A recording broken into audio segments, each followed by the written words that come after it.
no deal in Vietnam. We just felt it wasn't appropriate to sign an agreement today. U.S. and North Korea cut the summit short. We're at the White House. A political battle. Conservatives gather outside the nation's capital talking about the fight for the unborn. Recognition from Rome. We talk with the son of a Catholic priest whose plight was mentioned by the Vatican. And saying goodbye. Today is the 6th anniversary of a historic event at the Holy See. On EWTN News Nightly for Thursday, February 28th, 2019.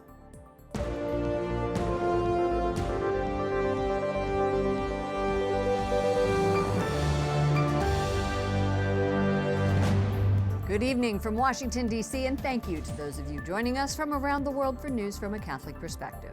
I'm Lauren Ashburn. The summit between President Trump and North Korean leader Kim Jong-un cut short without a deal. The president says Chairman Kim wanted U.S. sanctions lifted before agreeing to cut back his nuclear arsenal. White House correspondent Mark Irons reports. Good evening, Mark. Good evening, Lauren. After what appeared to be positive signs from both President Trump and Chairman Kim, negotiations broke down in Vietnam. The president remains optimistic for the future, but now both leaders are headed home, unable to compromise.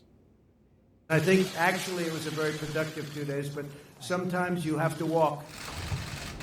The meetings in Vietnam cut short. The table set for a working lunch left empty, and a planned signing agreement canceled. I could have 100% signed something today.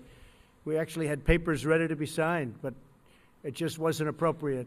I want to do it right. I'd much rather do it right than do it fast. The disagreement came over the crippling economic sanctions the U.S. is currently imposing on North Korea. President Trump says Kim Jong-un was willing to shut down one of his nuclear facilities in exchange for an end to those sanctions. They were willing to denuke a large portion of the areas that we wanted, but we couldn't give up all of the sanctions for that. Hours before the president's closing press conference in Hanoi, both parties setting a positive tone, and Chairman Kim giving reason for hope.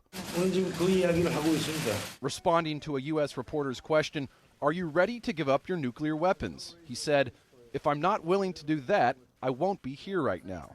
But no agreement today. Still, President Trump signals continued trust in Kim Jong-un. After the president secured the release of U.S. college student Otto Warmbier from North Korea in 2017, Warmbier came home in a coma and died soon after.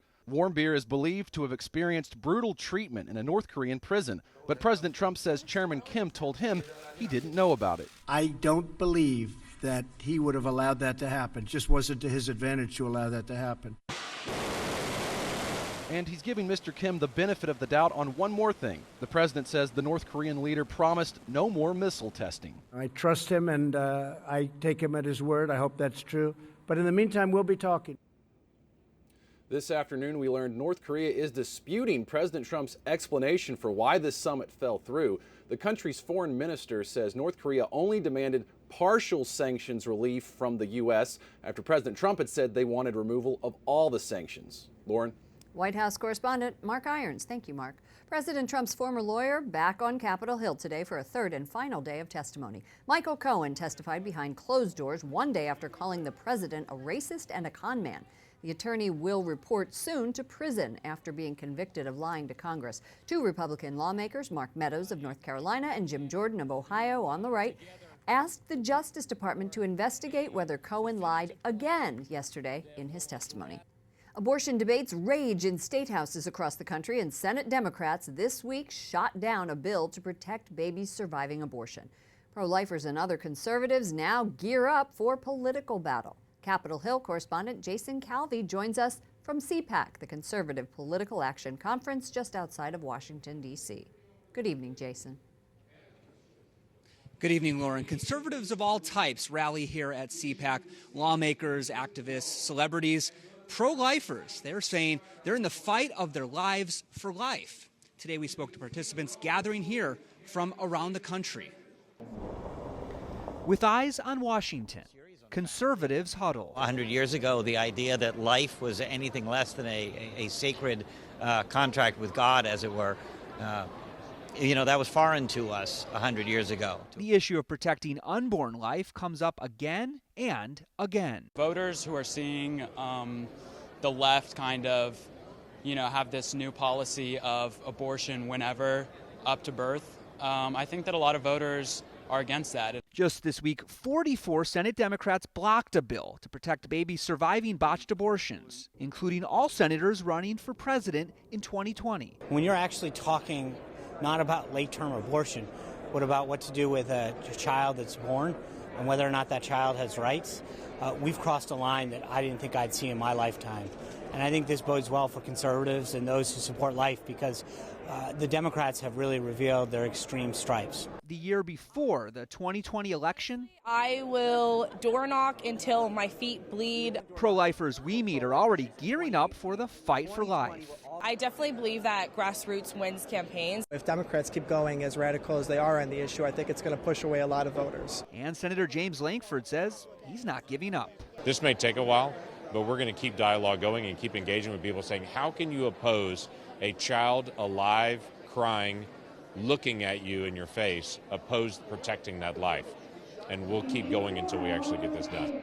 Tomorrow, Vice President Pence speaks to this group, and then President Trump speaks Saturday right there on the main stage. Back in 2016, he skipped CPAC as conservatives were still not sure if they wanted him to be president. Lauren?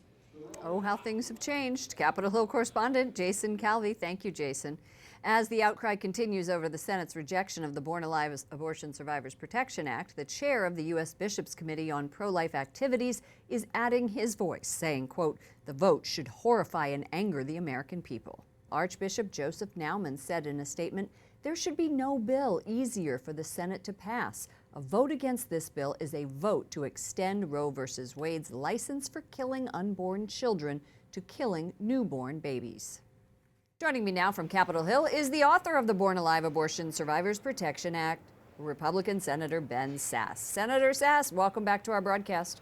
Thanks for having me back. This was a big blow to pro-lifers, and your legislation fell short. So the big question is, you going to do what Jerome Kern said in his famous song, Pick Yourself Up and Start All Over Again?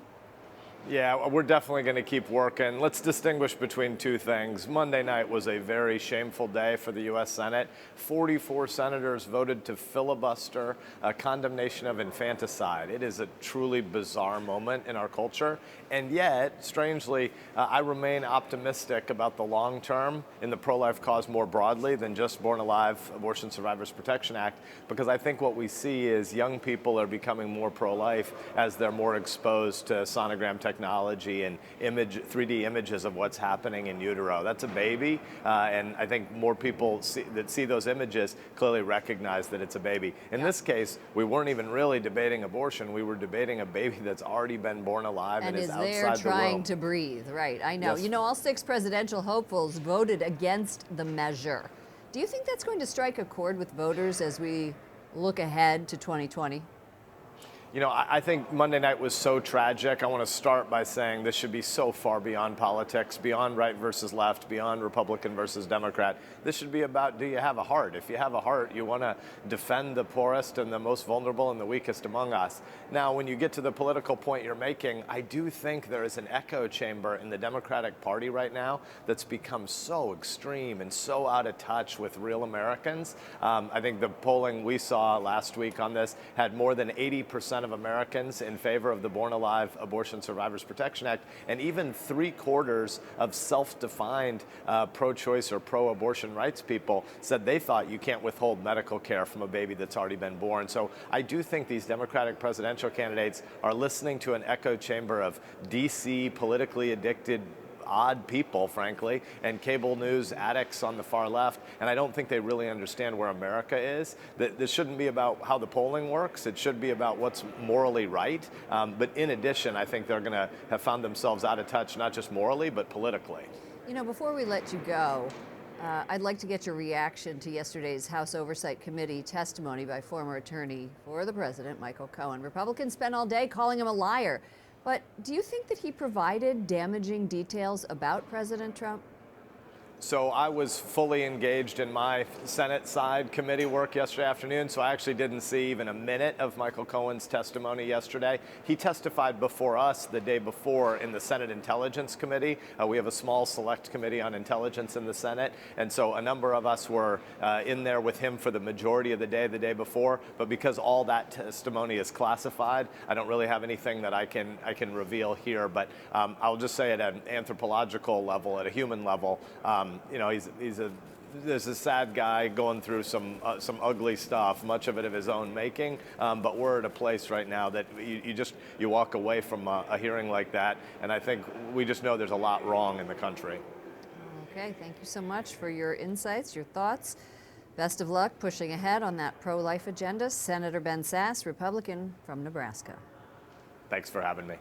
Lawmakers in Missouri take a step toward outlawing most abortions in the state if Roe v. Wade is overturned. That's the landmark 1973 legislation legalizing abortion around the country.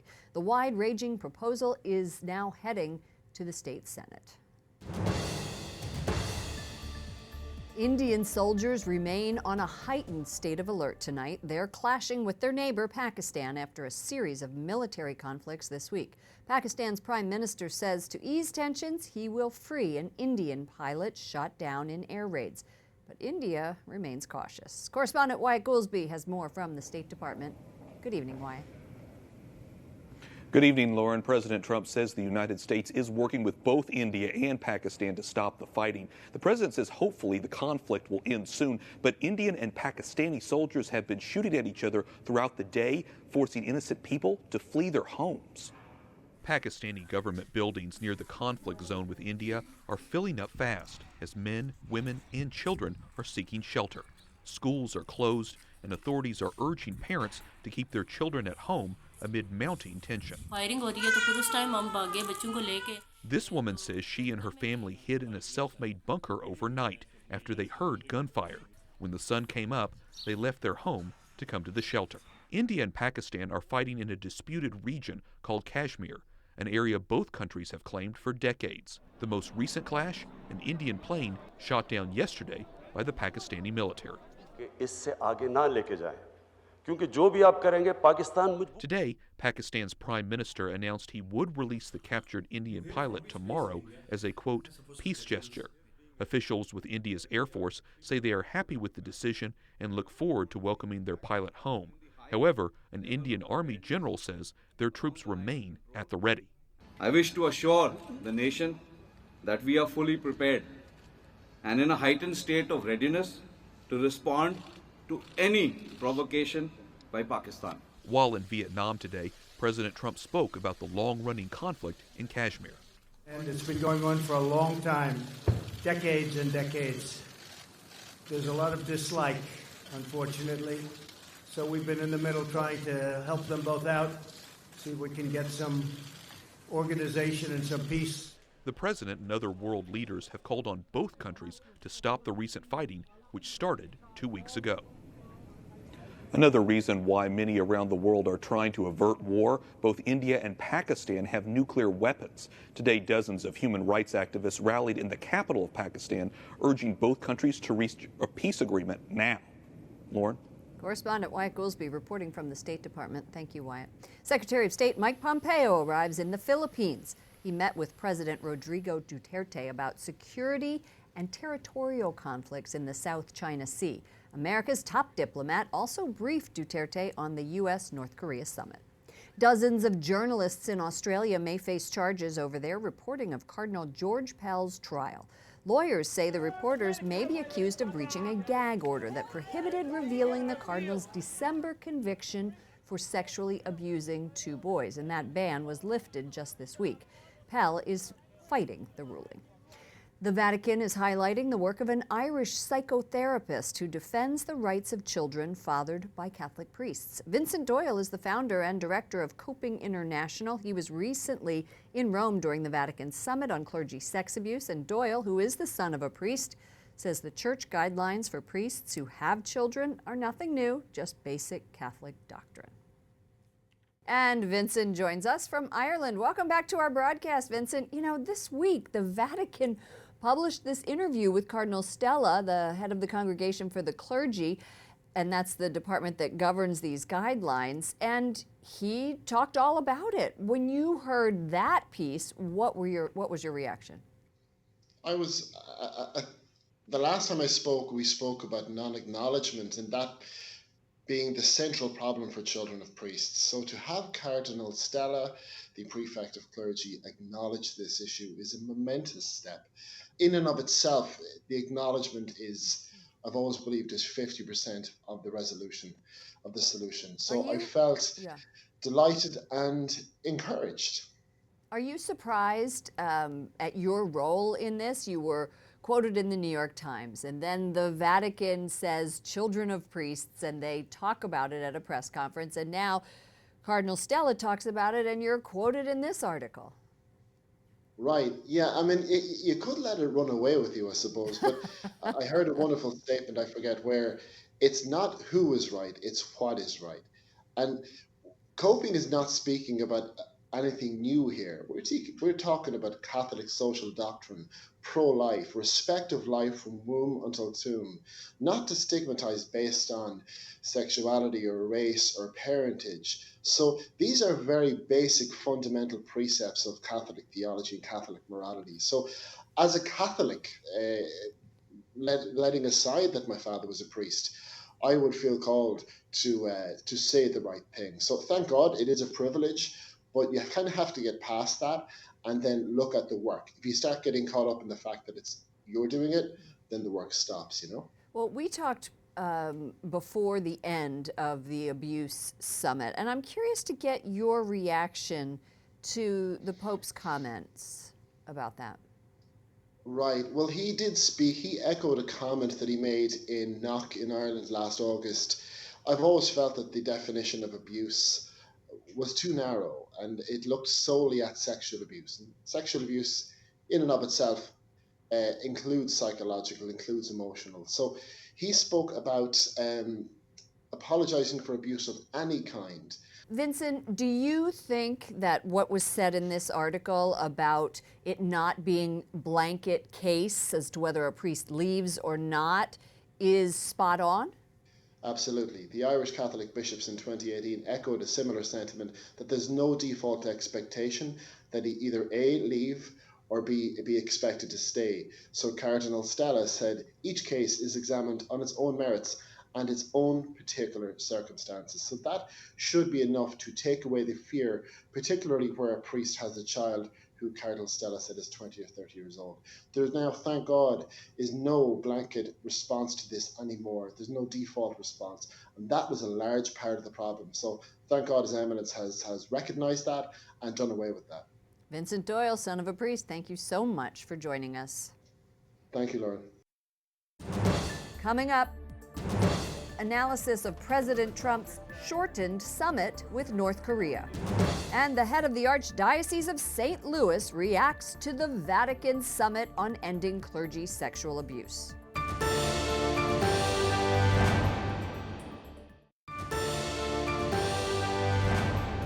South Korea is describing the breakdown of nuclear talks between President Donald Trump and North Korean leader Kim Jong-un as unfortunate. But in a statement, it expressed hope the two countries can continue an active dialogue. Joining me now from the CPAC meeting in National Harbor, Maryland, is Gordon Chang, the author of Nuclear Showdown, North Korea Takes on the World. Welcome back to our broadcast. Oh, well, thank you so much, Lauren. The summit ended early, no deal. Reading the tea leaves, what do you believe is next in this process? I think there will be continued discussions between the United States and the North Koreans. But clearly the North Koreans are a little bit on the back foot right now because they see that President Trump is willing to walk away from a bad deal. I think the North Koreans thought that they could shove it down his throat, but Trump is Trump, and that's a good thing for us. Do you believe that Kim is willing to give up his 30 nuclear weapons ever, no matter what the deal? Well, I don't know if he can be enticed into doing that. I think he can be coerced into doing it. And I mean coercion without the use of force. So, for instance, if the United States were to go back to its pre-June 2018 policy and vigorously enforce sanctions, then I think that we can cut off the flow of money to Kim so that he realizes he'd have no choice. He'd have to give up his weapons. But to do that, the U.S. has got to exert pressure not only on North Korea, but also on Russia, China, and even our ally, South Korea. Well, let's talk about the relationship between President Trump lifting trade sanctions on China just before this summit and then his meeting with North Korea. Can you connect the dots for us? Oh, certainly. The Chinese have connected the dots for us. Because about 2.5, 3 weeks ago, they actually publicly asked Trump to meet Xi Jinping, the Chinese ruler, on Chinese soil immediately after Trump met Kim Jong-un. Now, I'm very happy that President Trump declined to do that, but what the Chinese were trying to do was to dangle cooperation on North Korea in return for trade concessions. And clearly, we think that they're connected. The Chinese do as well. And I hope that President Trump realizes that the Chinese aren't going to help us on North Korea because they've made this offer for 2 decades and they've never helped us to the extent that we've needed. Are you surprised that President Trump, who's referred to North Korea's regime as depraved in his 2018 State of the Union speech, isn't focusing more on the issue of human rights in North Korea? Is it a missed opportunity? Well, certainly it's a missed opportunity because all of these issues, the nuclearization of North Korea, human rights, its aggressiveness towards South Korea, they're all connected, and they're connected because of the nature of the regime. The North Koreans realize that they are vulnerable on issues like human rights, and so we really give up an important advantage when we don't talk about it. Now, President Trump in the past has talked about it, but not recently. And so I think that this is important for us to press the advantage. And the issue of persecuted Christians there is quite something. Gordon Chang, author of Nuclear Showdown, North Korea Takes on the World, and an expert in Asian foreign policy. Thank you so much for joining us from CPAC. Well, thank you so much, Lauren. The leader of the Archdiocese of St. Louis calls the Vatican's recently completed summit on preventing abuse a first step toward healing. And we know that people are expecting more than that. And it seems to me that we have to talk about how lay people are going to be involved. We have to talk about who's going to make sure that bishops are accountable. Those kinds of things are going to help us a great deal. Archbishop Robert Carlson also praised courage of the abuse victims who spoke at the summit. Up next, we remember Pope Benedict's resignation 6 years later.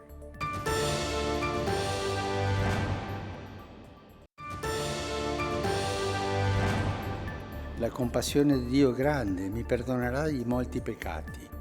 Pope Francis tells the faithful to make a daily examination of conscience. At his Mass at the Vatican, the Holy Father says we are not sure when and how our life will end, and it's best to acknowledge our failings often because God's compassion is not infinite.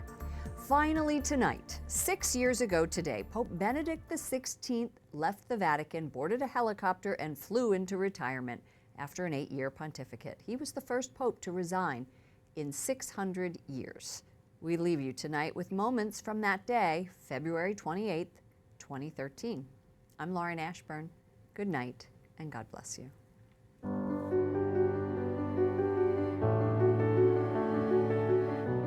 Signore, perché mi chiedi questo? E che cosa mi chiedi? È un peso grande quello che mi pone sulle spalle, ma se tu me lo chiedi, sulla tua parola getterò le reti.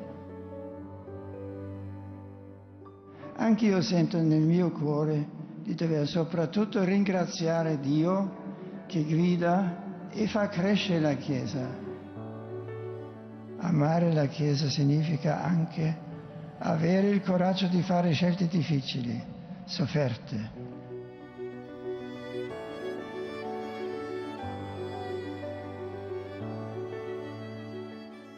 Non abbandono la croce, ma resto in modo nuovo presso il Signore crocifisso. Ho sempre saputo che la barca della Chiesa non è mia, non è nostra, ma è sua.